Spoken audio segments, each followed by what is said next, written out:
नमस्कार साथियों, कैसे हैं आप सब? आशा करता हूँ आप सब बढ़िया होंगे और एकदम मस्त होंगे। तो बताइए कि जो आपका ऑर्गेनिक केमिस्ट्री का जो मैंने गेस पेपर बनाया है, वो कैसा गया? कमेंट करके सबसे पहले आप लोग कमेंट करके मेरे को बताएँ। छिंदवाड़ा यूनिवर्सिटी के जो स्टूडेंट हमें देख रहे हैं, वह बताएँगे। और आज मैं आप लोगों के सामने लेके आया हूँ अपना फिजिकल केमिस्ट्री का गेस पेपर।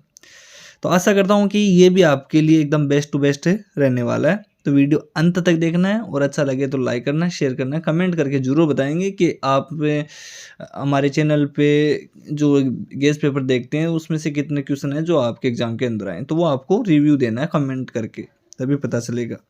ठीक है, ऐसे तो पता नहीं चलेगा कि भाई मैं जो बता रहा हूँ उसमें से आ रहे हैं या नहीं आ रहे हैं। तो सभी स्टूडेंट करेंगे, ये काम आपका है। तो एकदम अच्छी तरीके से हैं जो मैं बताऊंगा, इस क्वेश्चन को नोट डाउन कर लेना और याद करके जाना है। एकदम एक दिन का टाइम आपके पास, तो इतने में हो जाएगा आपका। सबसे पहले अपन बात करते हैं यूनिट फर्स्ट में जो आपका सिलेबस रहने वाला है, उसमें ये है। इसमें आपका देखो introduction extract quantum mechanical results, ठीक है, जिसमें हमारा श्रोडिंगर चलता है, पोस्टुलेट चलता है और discussions of solution of Schrodinger equations model system के लिए भी, इसमें पार्टिकल के लिए भी, और हार्मोनिक ऑसिलेटर हो गया, रिजिड रोटेटर हो गया, हाइड्रोजन एटम हो गया और हीलियम एटम हो गया। ये मोस्टली सभी यूनिवर्सिटी के अंदर ये चलता है, तो कोई दिक्कत नहीं है। आप किसी भी यूनिवर्सिटी के हैं स्टूडेंट हो तो आप लोगों के लिए ये इम्पोर्टेंट है। तो चलिए इनमें से मैं आपको बता देता हूँ कि भाई यहाँ पे क्वेश्चन है जो किस टाइप से पूछे वाले हैं और इम्पोर्टेंट कौन कौन से हैं। तो हमने ये गेस पेपर है जो तैयार किया है और ये है अपना फिजिकल केमिस्ट्री का। तो इसमें जो इम्पोर्टेंट मैं निकाल के आया हूँ, सबसे पहले जो रहता है अपना वो है Schrodinger equation. Schrodinger wave equation को अच्छी तरीके से कंप्लीट कर लो, उसके साथ में इसके जो पोस्टुलेट होते हैं वो भी याद कर लेना। क्वांटम मैकेनिक्स के जो पोस्टुलेट है, एक तो श्रोडिंगर इक्वेशन, एक पोस्टुलेट, ठीक है। इतने कंप्लीटली आपको तैयार कर लेना है इस फर्स्ट यूनिट के अंदर। उसके बाद में पार्टिकल इन ए बॉक्स। तो अब देखो इसमें पार्टिकल इन बॉक्स के अंदर आपको कौन कौन से की ज्ञात करने, एक तो 1D बॉक्स हो गया, अपना एक 3D बॉक्स हो गया। तो इसमें से दोनों में से एक को आप क्लियरली कर लोगे तो इसमें से एक का पूछेंगे तो आपको बता के आ जाना। उसके बाद में हम बात करते हैं अगला टॉपिक की, तो वो अपना है यहाँ पे, एक तो है अपना हाइड्रोजन एटम और दूसरा अपना हीलियम एटम। ये दोनों के तीनों इंपॉर्टेंट है फर्स्ट यूनिट के अंदर। अब हम बात करते हैं यूनिट सेकंड के। इससे पहले हम क्या करते हैं, उसका सिलेबस रीड आउट कर लेते हैं जिससे हमें पता रहेगी कि भाई यहाँ से क्वेश्चन है जो बनने वाले हैं। तो अपना सेकंड यूनिट का है जो यहाँ पे आपको नज़र आ रहा होगा। सेकंड यूनिट के अंदर क्या है, अप्रोक्सीमेट मेथड, जिसके अंदर आपको क्या क्या पढ़ना है, the variation theorem, the linear variation principle, perturbation theory और application of variation method and perturbation theory to, किसके लिए, हीलियम एटम के लिए। और अक्ल conjugate system, bond and charge density calculation, application of ethylene and cyclopropene. ये आपका क्या यहाँ पे सिलेबस है, इंट्रोडक्शन एक्सटेंड, ये मैंने आपको बता दी यहाँ पे पूरा का पूरा ये सिलेबस। इसमें से इंपॉर्टेंट क्वेश्चन है जो आपको ज्ञात करने, वो कौन से हैं वो हम रीड आउट करते हैं और इनको नोट करते हैं। तो ये स्टूडेंट आपके सामने ये नज़र आ रहा है, ये अपने शॉर्ट टाइप क्वेश्चन भी हमने यहाँ पे डाला है। शॉर्ट टाइप क्वेश्चन है जिसमें द वेरिएशन थ्योरम हो गया इंपॉर्टेंट अपना, कौन सा है, द वेरिएशन थ्योरम। उसके बाद में लीनियर वेरिएशन प्रिंसिपल। तो ये शॉर्ट टाइप के अंदर है, यहाँ पे आपको पूछने की संभावना है, ठीक है जी। उसके बाद में देखो यहाँ पे लॉन्ग क्वेश्चन की हम चर्चा कर लेते हैं। लॉन्ग की बात करें तो इसमें क्या है, तो variation method and perturbation theory to the helium atom, किसके लिए ये पेर्टर्बेशन थ्योरी याद करनी है, हीलियम एटम के लिए। उसके बाद भी देखो एप्लीकेशन टू इथाइलिन ब्यूटाडाइन, क्या बोला मैंने, इथाइलिन ब्यूटाडाइन, साइक्लोप्रोपेनल, रेडिकल साइक्लोब्यूटाडाइन। तो ये अपना यहाँ पे जो है लॉन्ग क्वेश्चन है जो आने की संभावना है। इसके बाद में एक अपना जो मोस्ट इंपॉर्टेंट रहता है वो कौन सा है, वो जान लो, इंट्रोडक्शन, क्या बोला मैंने, इंट्रोडक्शन एक्सटेंड अक्ल थ्योरी। कौन सा, तो मैं एक बार दिखा दूँ, अगर आपको सही से क्लियरली नहीं दिखाई दे रहा है तो मैं सिलेबस में आपको दिखा देता हूँ कि भाई यहाँ पे जो कौन से की बात कर रहा हूँ मैं, इसकी टॉपिक की बात कर रहा हूँ जी, इंट्रोडक्शन टू एक्सटेंड अक्ल थ्योरी, ठीक है। ये इंपॉर्टेंट है आपकी एग्जाम के अंदर, वेरी वेरी इंपॉर्टेंट। मैं क्या बोल रहा हूँ, सुनाई दे रहा है सबको, ठीक है जी।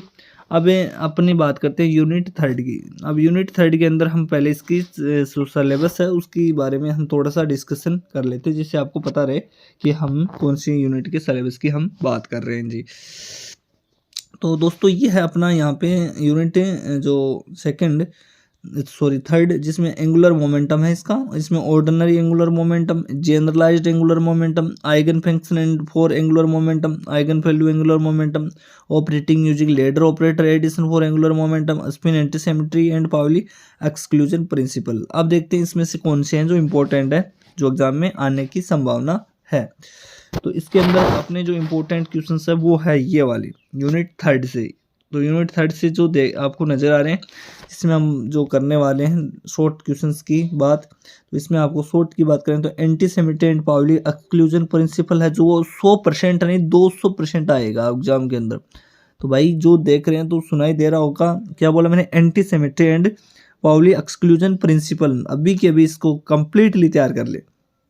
उसके बाद में generalised angular momentum, very important, ठीक है। उसके बाद में लॉन्ग क्वेश्चन की हम बात करते हैं, जिसमें लॉन्ग की बात करें तो लॉन्ग क्या है, लेडर ऑपरेशन किसके लिए, एडिशन टू एंगुलर मोमेंटम, तो लेडर ऑपरेटर वाला यहाँ पे पूछेंगे। उसके बाद में एक अपना आता eigen function and eigen value, तो ये अपना लॉन्ग यहाँ पे क्वेश्चन है जो आने की संभावना है, ठीक है दोस्तों। उसके बाद में हम यूनिट फोर्थ की हम चर्चा कर लेते हैं। तो फोर्थ यूनिट की इसका सिलेबस है वो रीड आउट करते हैं पहले, उसके बाद में उसकी बताएंगे जी। तो ये थोड़ी सी बड़ी यूनिट है, ठीक है, तो घबराने की कोई बात नहीं है। इसमें क्या है देखो, क्लासिकल थर्मोडायनेमिक्स, जिसमें हम ब्रीफ रिज्यूम कॉन्सेप्ट हो गया, और free energy, chemical potential, entropy, और partial molar free energy, partial molar volume and partial molar heat contents, their significance, ये अपना सिलेबस रहता है। फ्यूगोसिटी वगैरह, नॉन आइडियल और एक्सकेस फंक्शंस नॉन आइडियल, ये आपको नजर आ रहा होगा। Activity coefficient, Debye Huckel theory, activity coefficient, electrolytic solution, determination activity coefficient, ionic strength, और क्या है इसके अंदर applications of phase rule and three component system. तो यहाँ पे ये अपना है जो सिलेबस है, ठीक है जी। तो अब देखो इसके अंदर कौन सा है क्या है वो देख लेते हैं। तो ये अपना यहाँ पे फोर्थ यूनिट के हैं जो क्वेश्चन, जिसमें यहाँ पे शॉर्ट की बात करें तो इसमें free energy and chemical potential entropy हो गई, ठीक है। इसके बाद में अपना यहाँ पे है अगला एक्टिविटी एंड एक्टिविटी कोएफिशिएंट, एक आयनिक में ये नोट करना भूल गया, एक ये भी नोट कर लेना, आयनिक स्ट्रेंथ, क्या है, आयनिक स्ट्रेंथ, ये शॉर्ट वाले क्वेश्चन की हम बात कर रहे हैं जी, आयनिक स्ट्रेंथ पूछेंगे, ठीक है। उसके बाद में concept of fugacity and determination of fugacity, partial molar volume and partial heat content, the linear thickness, ये बड़े वाले क्वेश्चन की बात कर रहे हैं जी, बड़े के अंदर ये पूछा गया, ठीक है। और एप्लीकेशन टू फेज रूल साथ में बना दिए शॉर्ट और लॉन्ग। उसके बाद application two phase rule the three component, तो यहाँ पे ये बड़ा वाला क्वेश्चन है जो 5 नंबर का आपको एग्जाम के अंदर पूछेंगे जी, ठीक है। तो ये यहाँ पे आप नोट कर लेना इन क्वेश्चनों को। अब हम बात करते हैं हम 5वीं की, और 5वीं का सिलेबस हम चेक करते हैं कि भाई इसमें क्या में क्या पूछ सकते हैं। तो सिलेबस की ओर हम आ चुके हैं, और सिलेबस में ये है, देख सकते हैं इसमें क्या है देखो, स्टैटिकल थर्मोडायनेमिक्स, जिसमें concept of distribution, thermodynamic probability and most probable distribution ensemble, averaging postulate, averaging canonical, grand canonical, micro canonical ensembles, corresponding distributions, ये हैं जो सिलेबस है। और क्या है इसके अंदर, Lagrange method of undetermined multipliers, partition functions, translational, rotational, vibrational, electronic partition, calculation of thermodynamic properties in terms of part applications of partition functions, thermodynamic statics, ये है आपका यहाँ पे 5 यूनिट का सिलेबस, ठीक है। अब उसके बाद में अब बात करते हैं इसमें इम्पोर्टेंट क्वेश्चंस की। तो इम्पोर्टेंट क्वेश्चंस है इसके अंदर आने वाला, वो कौन से हैं वो देखो। इम्पोर्टेंट क्वेश्चन है ये, canonical and grand canonical, micro canonical ensemble, 200% exam के अंदर ये आएगा। एक बार सुनने क्या बोला मैंने, canonical and grand canonical, micro canonical ensembles. उसके बाद में नेक्स्ट जो अपना है वो है important Fermi Dirac statics, very important, ठीक है। इसके बाद थर्ड क्वेश्चन है partition function and translation, rotational, vibrational and electronic partition function. तो ये आपका यहाँ पे 200% है जो क्वेश्चन है जो एग्जाम के अंदर आएंगे दोस्तों, ठीक है। तो मैंने जो बताए हैं ये सभी के सभी क्वेश्चन आपको एक बार रीड आउट कर लेना है, इनको याद करना है, अभी आपके पास टाइम है, और इनको अच्छी तरीके से लिख के याद कर लो, जिससे आपके एग्जाम है जो बेहतरीन आ सके।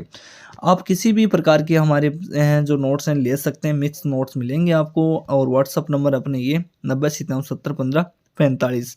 तो हिंदी और इंग्लिश मिक्स नोट्स लेने हैं तो आप हमें संपर्क कर सकते हैं। तो आप सभी को मेरी ओर से बेस्ट ऑफ लक।